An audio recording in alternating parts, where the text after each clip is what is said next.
નમસ્કાર દર્શક મિત્રો, ન્યૂઝ ફોર ઇન્ડિયામાં આપનું સ્વાગત છે। અમદાવાદના બાપુનગર વિસ્તારમાં પૈસાની લેતી દેતી મામલે બની હતી અપહરણની ઘટના।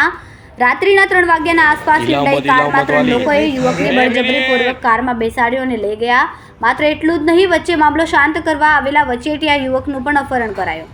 ઘટનાની જાણ થતાં જ ક્રાઇમ બ્રાન્ચ સક્રિય થઈ। પીઆઈ મહેન્દ્ર સાલુંકેના નેતૃત્વ હેઠળ માત્ર 5 કલાકમાં ક્રાઇમ બ્રાન્ચે ત્રણેય આરોપીને પકડી પાડ્યા। તેઓ પાસે નંબર પ્લેટ વગરની કાર પણ મળી આવી। આરોપીના નામ હર્ષદ અજયભાઈ ઠક્કર, કરણ તરુણભાઈ નાયર અને કૃપાલસિંહ ગોવિંદસિંહ વિહોલ, ત્રણેય બાપુનગર વિસ્તારના રહેવાસી છે। અપહરણ થયેલા યુવકને અપહરણકારોએ એટલો બધો માર્યો કે પીઠ પર ગંભીર ઇજાઓ પહોંચી। હાલ પીડિતને હોસ્પિટલમાં સારવાર માટે ખસેડવામાં આવ્યો। પૈસાની લેતી દેતીનો મામલો બની ગયો જીવલેણ, પરંતુ ક્રાઇમ બ્રાન્ચની ઝડપી કામગીરીથી યુવકોને જીવતી બચાવી લેવામાં આવ્યા। ગઈકાલ રાત્રે અમદાવાદ શહેર પોલીસ કંટ્રોલ રૂમના માધ્યમથી મેસેજ મળેલો હતો કે એક અપહરણ થયેલું છે અને એ જે વિગત છે અપહરણની વિગતો વેરીફાઈ કરતાં એ જે મેસેજ છે એ મેસેજ સાચો હોવાનું જણાતા ક્રાઇમ બ્રાન્ચની ટીમ આ અપહરણ થયેલ અપહૃત અને અપહરણકારોને પકડવા માટે અને અપહૃતને છોડાવવા માટે કાર્યરત થયેલી। સમગ્ર પ્રક્રિયામાં મુખ્ય જે અપહૃત જે છે એનું નામ છે પ્રિન્સ પંકજ કુમાર, જે 27 વર્ષની ઉંમર ધરાવે છે અને પોતે ક્રિપ્ટોકરન્સીનું કામ કરે છે અને એણે એ જ વિષયમાં અભ્યાસ પણ કરેલો છે, ફાઇનાન્સમાં। પોતે ઇન્વેસ્ટમેન્ટ બેન્કર તરીકે કામ કરે છે અને જે યુએસડીટી જે છે એ પેમેન્ટ કોઈની પાસે હોય તો એ ટ્રાન્સફર કરવાનું અથવા તો એમાંથી INR ઇન્ડિયન રૂપીઝમાં કન્વર્ટ કરવાનું કામ કરે છે। આજે પ્રિન્સ અને એનો એક મિત્ર છે વિકાસ, આ બંને જણા આ કામમાં લાગેલા હોય છે અને એ વખતે આ જે અપહરણકારો છે એ પૈકીના હર્ષ અજય ઠક્કર જે છે એ વિકાસને ઓળખતો હતો અને એને ખબર હતી કે પ્રિન્સ આ યુએસડીટીના લગત જે કામ છે એ કરી રહેલો છે, એટલે એણે વિકાસના માધ્યમથી હર્ષને એણે બાપુનગર ખાતે બોલાવેલો।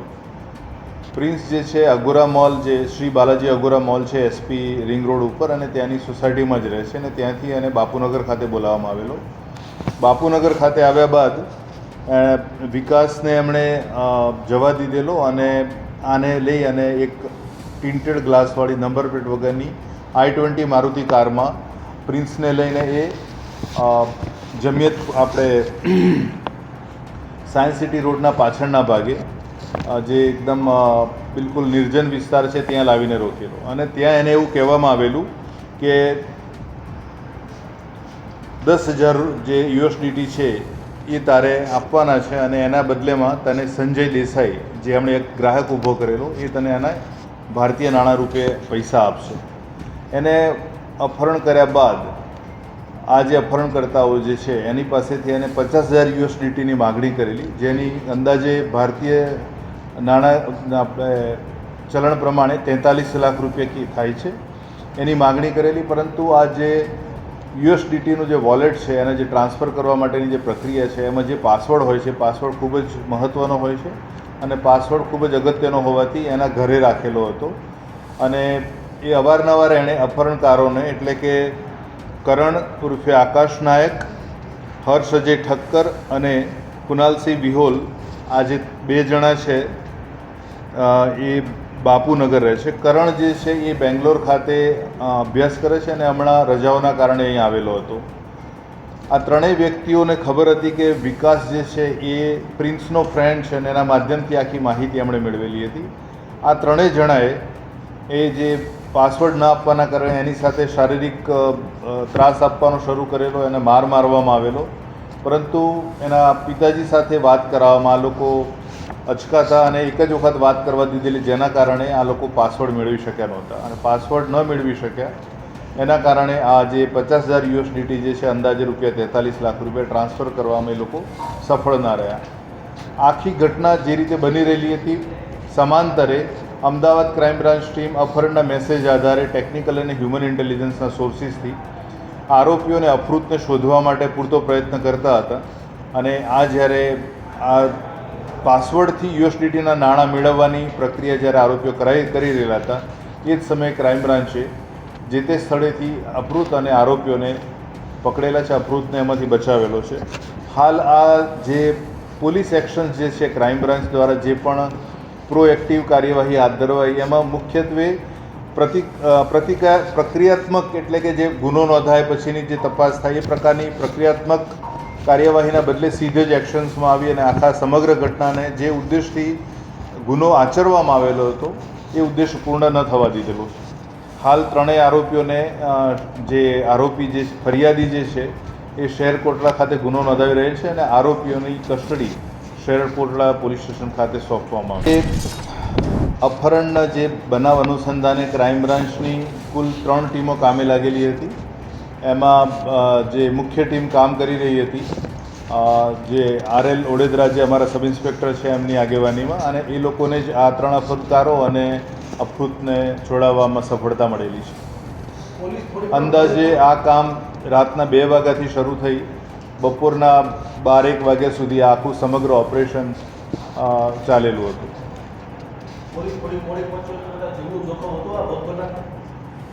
સામાન્ય રીતે અપહરણના કેસમાં અપહૃતની ઉંમર અને અપહરણકારોનો ગુનાહિત ઇતિહાસ અને ઘણી વખત એ લોકોનો ઉદ્દેશ્ય શું છે એ જાણવા ન મળે ત્યારે અપહૃતની જીવના જોખમને રહેલું છે. પણ આ કેસમાં જે પણ થોડી ઘણી માહિતી મળી એમાં એવું ખ્યાલ આવ્યો હતો કે આ કોઈ નાણાં વિષયક બાબત છે, એટલે જેટલી પણ સાવચેતી રાખવાની હોય એટલી રાખ્યામાં આ જે રાખી અને ક્રાઇમ બ્રાન્ચે ઓપરેશનને પાર પૂરું પાડ્યું.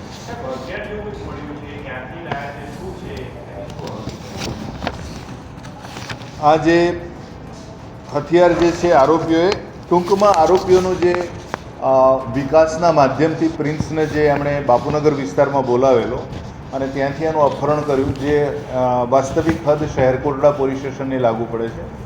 એટલે ત્યાં બોલાવ્યા પછી જે પણ આખી ઘટના થઈ છે એ આરોપીઓએ અગાઉ જે પ્રમાણેનો એમણે ગુનાને અંજામ આપ્યો છે એ પ્રમાણે પૂર્વ આયોજિત ચોક્કસ પ્રકારના ઉદ્દેશને પાર પાડવા માટે, એટલે કે આ એની પાસેથી અંદાજે ₹43 લાખ લેવા માટે આયોજન કરેલું હતું. અને એમણે શરૂઆતથી જ આ તમામ પ્રકારની તૈયારી સાથે રાખેલી હતી.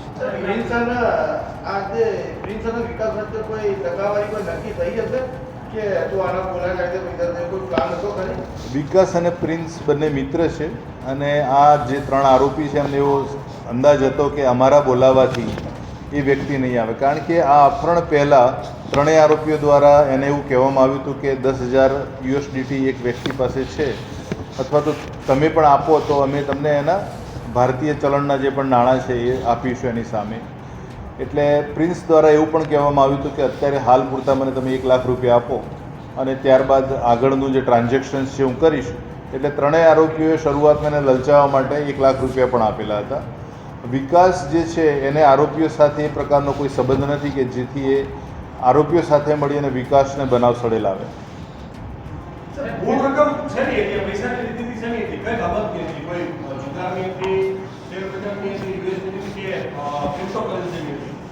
પ્રિન્સનું જે કામ જે છે એ ઇન્વેસ્ટમેન્ટ બેન્કર છે અને એ USDT ટ્રાન્સફર કરવાનું કામ કરે છે.